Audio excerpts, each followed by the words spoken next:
Now we're going to be joined by Peter Lancaster. Memphis 10, stand up. Grizzlies, turn up. DJ Paul, drummer boy, Charlie's good. We don't bluff, we don't bluff, we don't bluff, we don't bluff, we don't bluff. We done told you, we don't bluff, we don't bluff, we don't bluff, we don't bluff, we don't bluff. And we welcome now to the show Peter Lancaster from Birmingham, Alabama. Peter, hey, we don't bluff. Greetings from Birmingham. Yes, man, we don't bluff. We don't bluff. But Man, I like the new song. All right. Yeah. Hey, talking about we don't bluff, man, last night was a terrible loss for the Grizzlies. What do you think? Hey, man, we got taken in stride. If that's their best punch, if we survive that and we could play better in game 2, I think it's all for the better, man. Because, I mean, have you seen a team as hot as that? Mm-hmm. I mean, that first quarter was brutal. Yeah. So if we could withstand that first sucker punch we got from the Spurs, I think we're gonna be okay in the series. Yeah, definitely, Peter. And looking at that game, Peter, do you think this is a huge disappointment, or is it just not that big of a deal? Believe it, Peter, I'm not laughing at you. He's choked up over the loss yesterday. Yeah, if you heard that. It really affected me. Go ahead. Yeah. But Peter, were you disappointed, or was this just not a big deal to you? Well, I was listening to you guys earlier. I mean, I think we know. I mean, everybody in that room are Grizzly fans. They know what our style is and what we do and how we adjust. And I think fans should, yes, that loss was horrible. We should not take that for granted. I mean, the Spurs played unbelievable. I think from watching that, we know the adjustments we have to make. Don't double down on Tony if he breaks through. I'd rather him score 2 than allow a 3-point barrage that got going.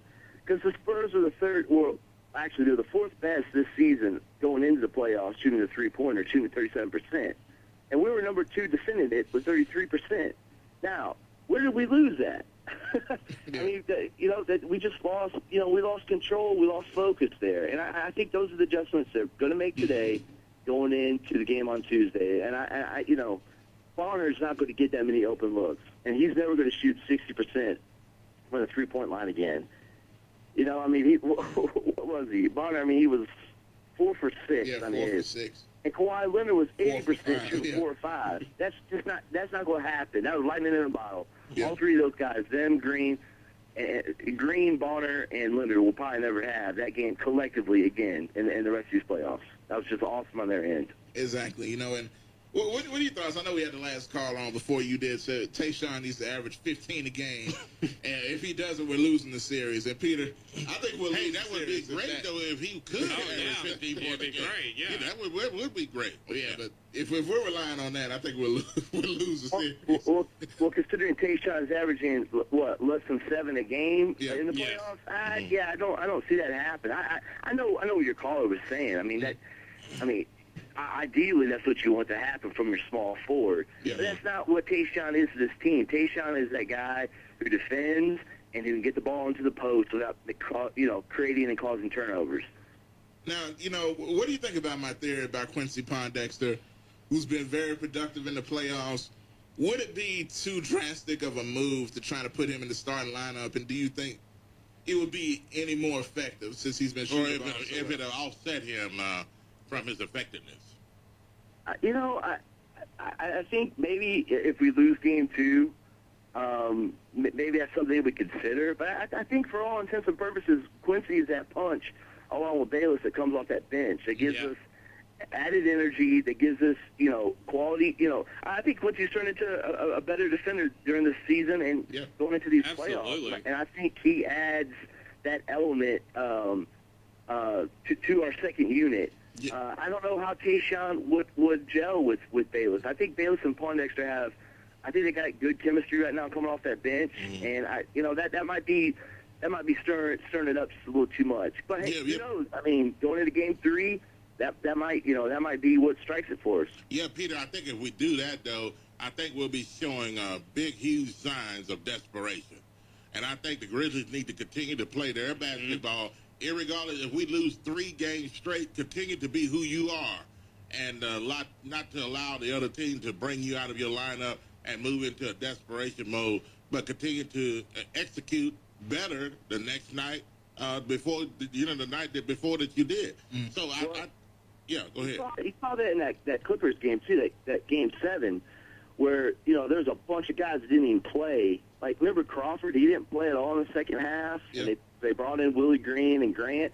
It's just that chemistry that those guys have in their roles. That's key. They know what's expected of them. They know what they need to do. And when you ask Quincy to be a starter or even to play more minutes than he is right now, I don't know where he is, with his game right now as far as, could he handle that additional pressure of starting and playing, even a bigger role into the team's offense. And looking forward, and you see Zach Randolph's performance in 28 minutes. He went 1 of 8 from the field with 2 points. Had 7 rebounds. That's the worst he's done since we've known Zach Randolph? Yeah, I mean, I heard it. Oh, yeah, I've watched him, yeah. They said it was the worst game of his career, like literally the worst game of his career. Peter, what do you think happened? Do you think the moment, I speculated a little bit, could the moment that particular day have gotten a little too big for Zach, who's never been in that situation? They were double-teaming him all the time. Mm-hmm. Well, here's the thing about Zach. He only got off 8 shots, and 2 of those were little tips that he missed. Yeah. So really, he got off maybe 6 good looks at the rim. He averages, during the playoffs, about 14 shots. Yeah.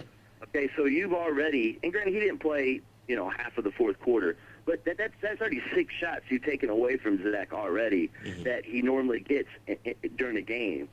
And, we talked about this, we've talked about this ever since I called in, is we got to get Zebo checked in early. And when Zebo's part of the flow, when he's checked in early, he's nearly unstoppable. And that happened a couple times in the Clippers series, and especially in the first 2 games. We got to get him mentally into the game up front, get him scoring, getting him rebounding, getting him out running just a little bit. And then in the Thunder series, you remember he had a really, like that first game he did really well, and then he had 2 games where he kind of lapsed back a little bit. Yeah. Well, that's the key to get Zebo going in this series, and I think it can't happen because look, Splitter had 1 point yesterday. Yeah. Duncan had 6. Diaw had 2. Okay, so combined, those guys, they scored 9 points. Now, granted, Bonner had 12, but Bonner's not really a low post threat At all. Yeah.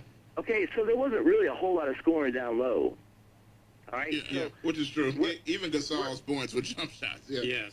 Right, exactly. But see, here's the thing that we talked about also, too, on this show, is we have 2 bigs that can score.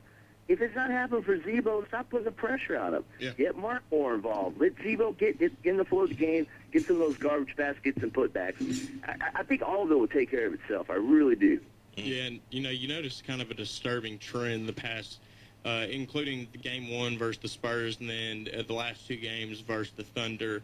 The Grizzlies have allowed a 7-0 run at the beginning of each game in the past 3 games. And, I mean, the 2 against the Thunder were just 7-0 runs. The Grizzlies did not score to start the game. Yesterday they scored the first 2 points of the game and then allowed the Spurs to score the next 7 to go down 7-2. And, this is a disturbing trend to me, the fact that the Grizzlies are starting so slow. Granted, they've been able to come back and win 2 out of those 3 games, but, I mean, you can't. You don't have that room for that margin for error against a team like San Antonio. Okay, guys, I'll tell you what. We're gonna go ahead, Peter. We're gonna take a break here. Oh, sure. And when we come back from the break, you can respond to that. And also, we're going to talk about what do you think that Memphis need to do different, or if they need to do anything different. Well, they should. Well, they need to do something different than what they did that first game. I think they need to do something. What big things they need to do different that they from what they did the other night in order to win this game tomorrow at San Antonio? We'll be back after the break. We're talking to Peter Lancaster, WBTM, Birmingham, Alabama. Coming up at 4, we'll do Tiger News. Brian Heater is here. 4:30, we got Richard Thompson. Richard Thompson, the founder of Mediaverse, will be with us, and you want to stick around for that. We got tickets, Redbird tickets, and St. Jude Classic. St. Jude Classic tickets to give away. You don't want to go anywhere. We're going to be here at 5 p.m., and we'll be back after this commercial break. You're in tune to Talk Back Live with Bob And John. 7:30 Yahoo Sports.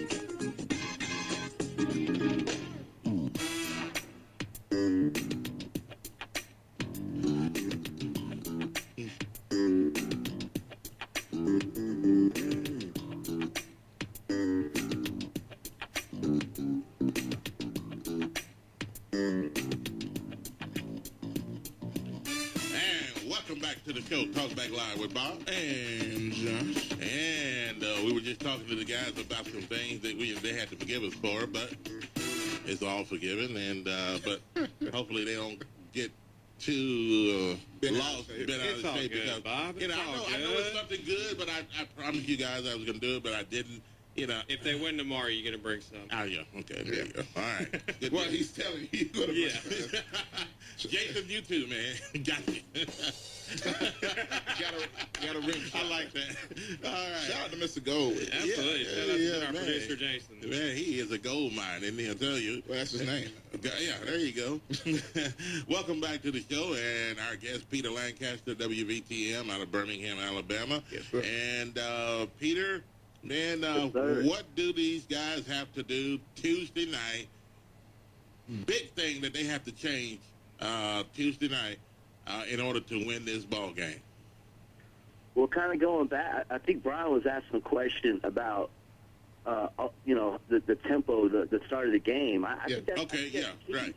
I think that's key. I think where we had success with the Thunder, and the games, well, except the one we went down by 17, but where we've had success in the last two series is controlling the tempo up front. I mean, how many turnovers did we have in that first quarter that were just like uncharacteristic of our team? Yeah. And I think that's what started the onslaught, was just mismanagement of the ball early on in the game. So I think that's one trend that has to be changed up front. Is we were trying, yes, but we made some silly passes, and then on the other end we made horrible adjustments. And we let guys like Danny Green and Kawhi Leonard look like all NBA players all day yesterday.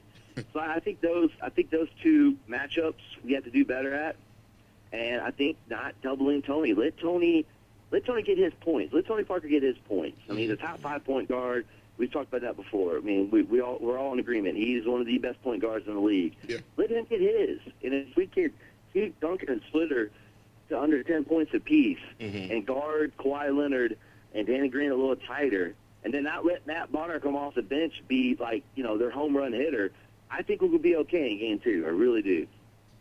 Yeah, Peter, I don't want to take Kawhi Leonard. I want to take him a little bit more seriously in this series because he had a huge series against Golden State, and I really think he could be a big star in the NBA in the future. But I don't want. I agree 100%. So it's just you can't. I mean, all Matt Bonner does is shoot threes. I mean, you have to guard him. I mean, even though he'll move 2 inches to the left or right, just so he won't get called for 3 seconds or anything, just. Guard him. Just get a hand in his face. You know what was crazy? I mean, every time they would run their little pick and roll with Bonner, and Darrell Arthur would just run away from Bonner. Yeah, he'd fall every time. Every single time. I'm screaming at the TV, and that ugly little slingshot three-pointer always goes in for Bonner. Ever since he was at Florida, it still works. It still works, the slingshot. And it worked the worst last night, yesterday, against Memphis and San Antonio. And real quick, one quick question. Peter, what are your thoughts? Because I was just flabbergasted when I saw this. Tony Roten, in the game, the end of the third, and the beginning of the fourth quarter, he's dribbling the ball up the court for the Grizzlies. What are you thinking at that moment? You feel for Roten because we all collectively, I think we're all in agreement in that room. I think all collectively we want him to have opportunities. Yeah. We really do. But, Not man, now. we are down by like double digits in a crucial game that sets the tone not only for the series, but just immediate perspective of us and how we get covered from here on out. Mm-hmm. teams that or writers and just casual viewers that aren't familiar with Memphis basketball, they don't understand this usually happens to us, and it has this last two series is we'll lose that first game. But for us, as fans, we know, okay, it's not the end of the world.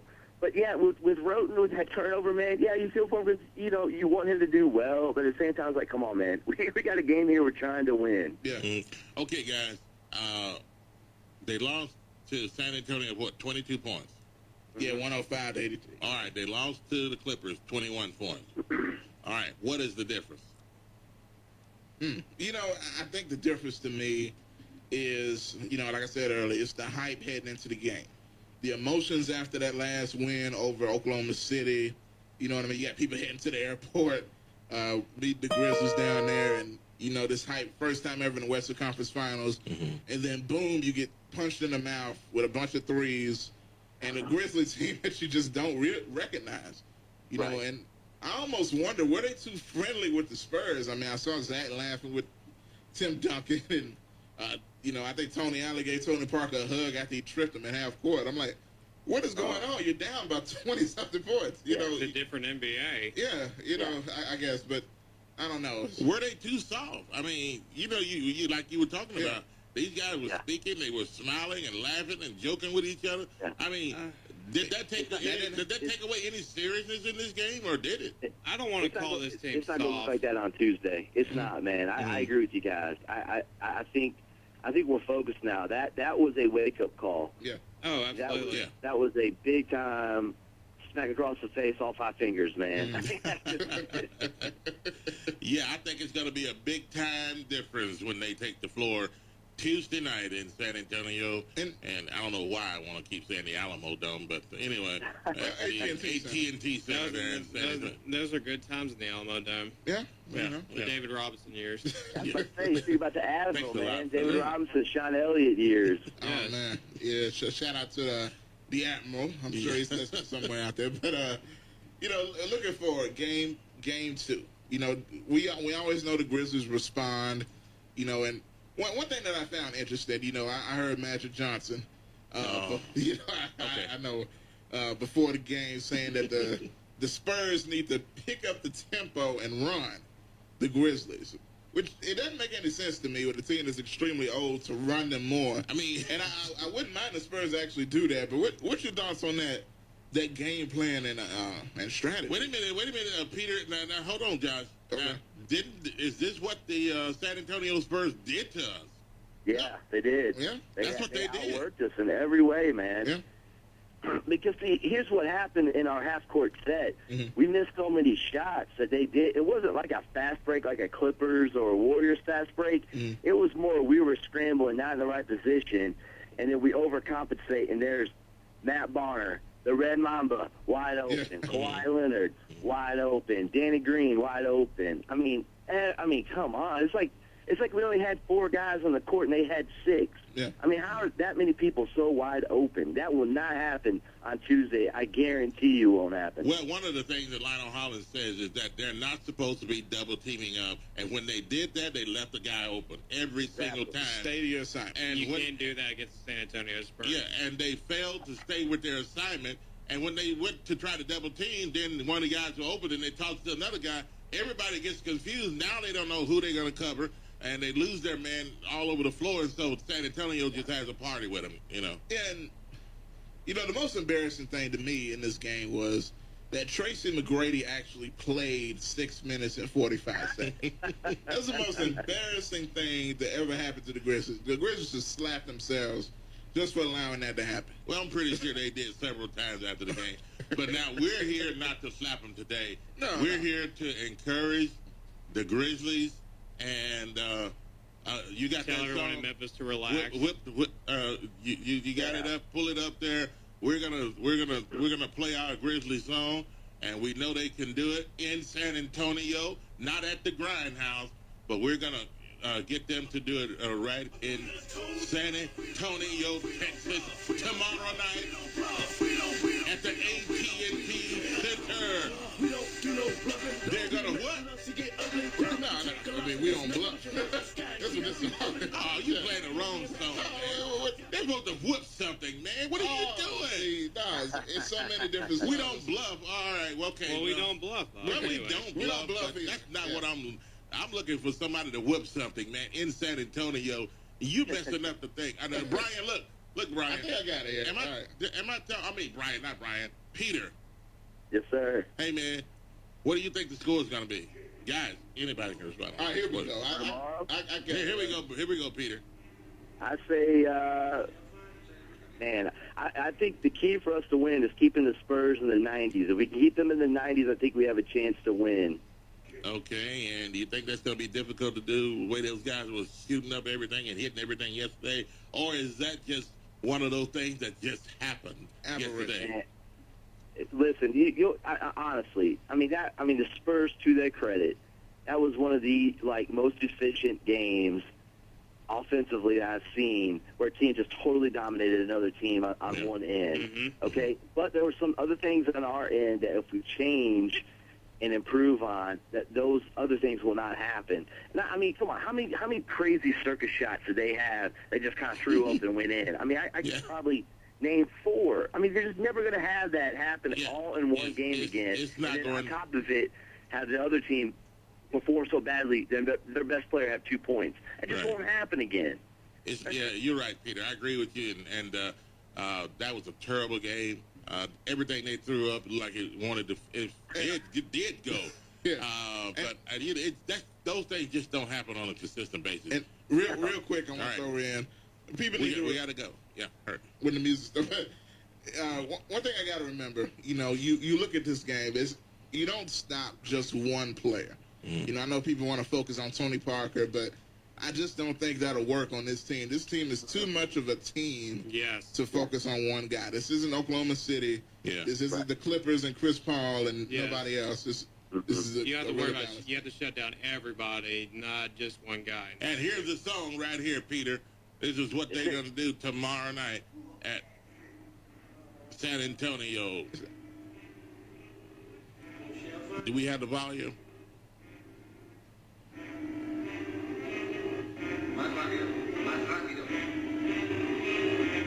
There we go. And the Grizzlies are going to do what?